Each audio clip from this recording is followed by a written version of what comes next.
Boruto has to awaken the Jougan in these upcoming chapters, and this is simply due to the fact that Jura is that much stronger.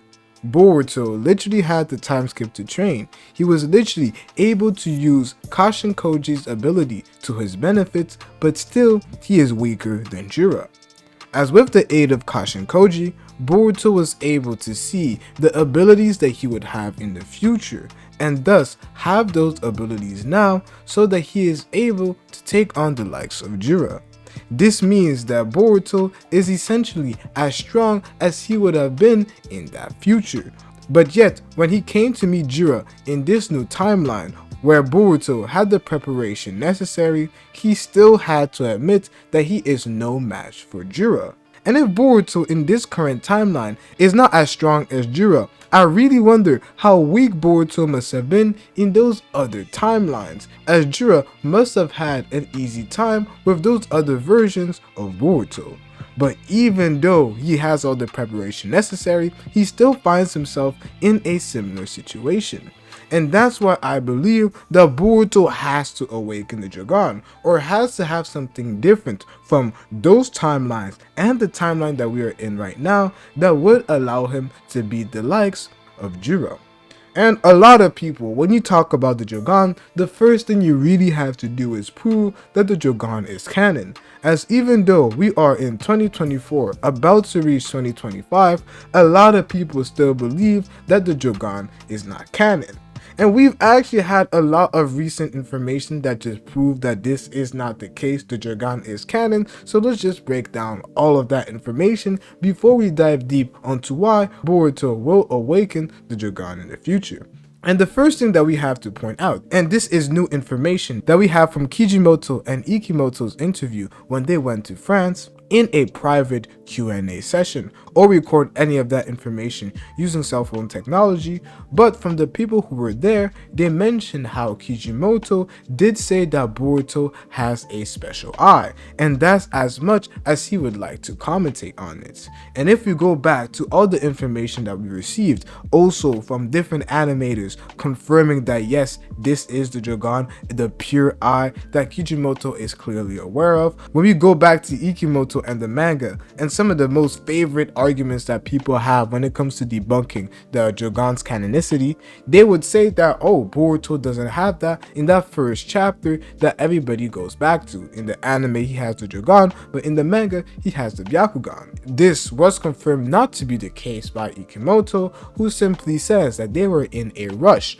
but that eye should have a black scara. That's exactly how the Jougan is, and due to the time constraint that they had, they really wanted to make Boruto look drastically different, and they literally told us that there would be changes in that time skip design. So we're just basically getting more and more information proving that the Jougan is canon, so if you don't believe it at this point, this probably isn't the video for you. But Boruto awakening the Jougan versus Jura is something that I haven't heard a lot of people talk about, and it is simply due to the fact that Boruto just appears to be that strong. Even though we have the likes of the literal series telling us that Boruto is no match for Jura, we all have this feeling that somehow, some way, Boruto is just going to end up winning. And although I am in this camp, as we literally see a Boruto and Kawaki who are alive in the time skip, I am fully aware that Boruto still needs an edge or some way for him to truly be stronger than Jura,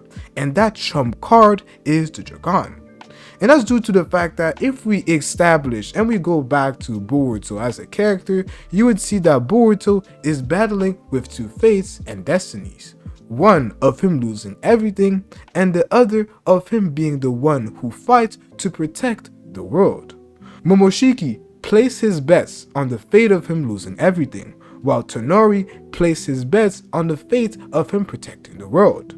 Both of these fates can occur simultaneously, as this is what we are currently seeing. We saw in Momoshiki, whose bets did end up working, as Boruto did end up losing everything, and now we have a Momoshiki who has gone silent and is awaiting the right moment for him to take over Boruto, but we are yet to see Tonori's bets pay off, and that is one of Boruto being the protector of the world. But if you check Boruto's writing in the time skip, and especially the conversations that Jura and Boruto have early on, we are already starting to see the foreshadowing of Boruto taking on the role of the protector of the world.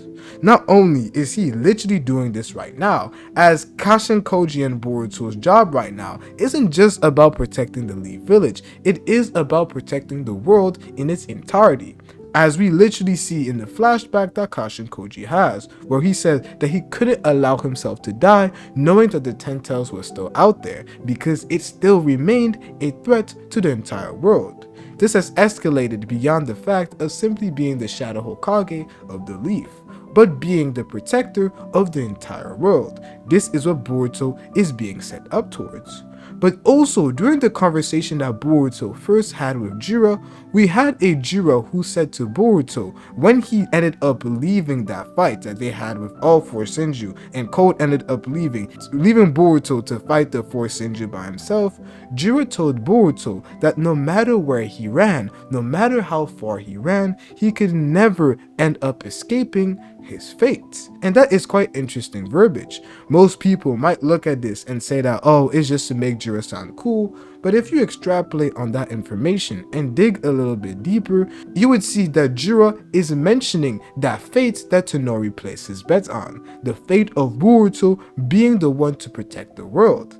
As if it is Boruto's fate that he is the one to protect this world, no matter what, Boruto would end up facing Jura once again. Their fight, which will result in one of the two dying, is part of Boruto's fate as the protector of the world. So this already shows how Boruto's fate, that fate of him being the protector of the world, now that we have almost gotten past that fate of Boruto losing everything, we are stepping into the fate of Boruto being the one to protect the world. And this is what Jura and Boruto's conversation is currently reflecting. But when Tonori placed his bets on Boruto being the one to protect the world, he said that the Jougan would be the thing that comes to his aid, would basically tip things in Boruto's favor. The Jougan being so unique, being called troublesome, and is an Otsutsuki, not just regular Otsutsuki's like we have seen like Kinshiki, maybe a Tonori, but it is related to an Otsutsuki god, as we literally see the Jougan in the Otsutsuki panel that Ishiki is revealing to us. This is the only other time that we have seen the Jougan unless it has to do with Boruto, and this is already shaping up to be an eye like none before. And when it comes to some of the abilities that it may have, when you go back and check some of the animators who worked on the Jougan, they said that the Jougan has something to do with the Otsutsuki dimensions. And this is also very interesting, as there are many ways that this could be interpreted. Does it have to do with Otsutsukis who are able to use dimensional powers like Kaguya, like Urashiki? We literally saw a Boruto who was able to see where Urashiki would go when he was trying to do so, if Boruto was able to catch Urashiki off guard multiple times. And we also saw it with New Age dimensions. Boruto was easily able to pass through those dimensions using the Jougan. So we're already starting to see that the Jougan may definitely have dimensional powers, but this may be taken a little further when we analyze how the Jougan is held by the Otsutsuki god. We know that Otsutsuki gods like Shiba Otsutsuki transcended this dimension. So what if the Jougan is the eye power necessary that one must achieve to be able to go to a higher plane of dimension? The Jougan is the ability that gives the user that power, as it is the last dojutsu that we see an Otsutsuki god have, as it was described by the panel that Ishiki shows us. So it's saying that Boruto may have some Otsutsuki dimensional powers, and if this theory is to be true, that the Jougan is the last dojutsu needed for an Otsutsuki to end up transcending this dimension, it would mean that Boruto has the most broken eye, or the best eye in the series as of right now. And Boruto going with that eye to fight the likes of Jura, it could be something quite interesting. It could be a fight that we are never to forget due to how one-sided it becomes when Boruto starts activating the Jougan. And this is why I'm saying that the Jougan and its appearance during the fight versus Jura might be the trump card that Boruto needs in order for him to beat the likes of Jura, who he has described as a little too much for him to take on his own. But that's not the only real possibility. As if I was talking about the Jougan, you know that I have to talk about my boy, Momoshiki. And this is definitely an outcome that I could see take place, due to the simple fact that instead of the Jougan, maybe we do have a Momoshiki who ends up playing that trump card.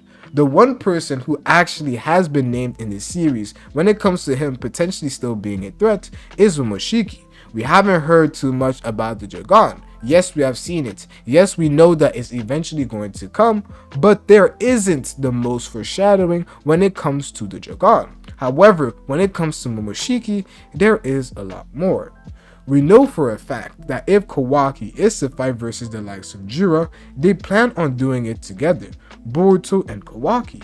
This now means that Kawaki will be using the karma to fight against Jura. There is just no way that Kawaki doesn't end up using his karma. But what happened when Kawaki used the karma last, when he was going up against Boruto? Boruto's karma resonated, and Boruto yet again, he felt like Momoshiki was about to take over, which prompted him to leave the fight. And even during the time where his sister was getting beat up by Jura, he still couldn't do anything due to the fact that Momoshiki could take over at any time. He had to make sure he was under control. So, if they're fighting versus the likes of Jura, Kawaki will use his karma, and Boruto's karma would then resonate, prompting the awakening of Momoshiki. Because Momoshiki knows that no matter what, Boruto will eventually fight a threat that will require him to use the karma. And that moment is slowly approaching, especially with a Kawaki who now has to have Kawaki as an aid. Momoshiki coming out during that fight, it will definitely be something that will be iconic. We would all love to see this take place with a Boruto with a Momoshiki who's able to use the likes of the Uzuhiko, maybe the Rasengan like old days, or we see something completely different where Momoshiki is now able to embody Boruto's body completely, where Momoshiki almost has his own form in Boruto's body that is a little bit more Otsutsuki-like than Boruto himself. This would be something absolutely amazing. However, it would just be proving Kawaki's point once again, and that point is that Boruto has to be killed. Due to the fact that Momoshiki is inside of him, they are all Otsutsukis,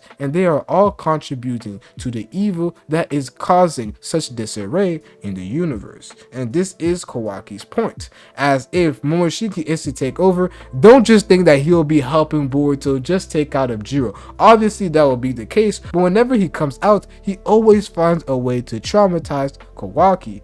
I don't know exactly how he will be doing that when he comes out this time, or if he does come out this time, but it will ultimately lead to the Senju being defeated, but also it would lead to Boruto versus Kawaki in the time skip. And the reason why I believe that this is even a stronger point to be made nowadays is if you go back to look at the time skip fight between Boruto and Kawaki in that first chapter, you would see that Kawaki is quite astonished by the fact that Boruto ends up using the Jougan, as if he had never seen Boruto use the Jougan, like it was his first time. So if this is the case, Boruto probably did not awaken the Jougan during the fight versus the Senju. And if they are fighting, it most likely means that Momoshiki did end up taking control of Boruto's body, proving Kawaki's point once again. But for Boruto to have come back from that moment, especially due to the fact that he felt like Momoshiki was taking over his body and he was dying whenever he used the karma, if Momoshiki is to come out now, it would mean that Boruto probably ends up dying in his psyche. And what allowed Boruto to come back was the Jougan, and is the reason why Kawaki is so surprised to see Boruto with this new eye power in the time skip. This is why I personally believe that the ending of the Senju arc whatever way it ends up ending in will permanently change the series and will permanently lead to Boruto and Kawaki having to fight and being at odds with each other, as due to them being together right now, we all know it is because of the Senju. If that wasn't the case, Kawaki would be trying to kill Boruto. But not only are they going to be fighting together for that period of time, and when they are gone they're going to be enemies, Boruto is now trying to get Kawaki to be a lot stronger. And that will ultimately lead to the fight between Kawaki and Boruto in the time skip to be a lot harder for Boruto to deal with, as he is the guy who intentionally made his future enemy a lot stronger. Yes, this was for the greater good, but it could end up turning out a lot worse if he doesn't watch out.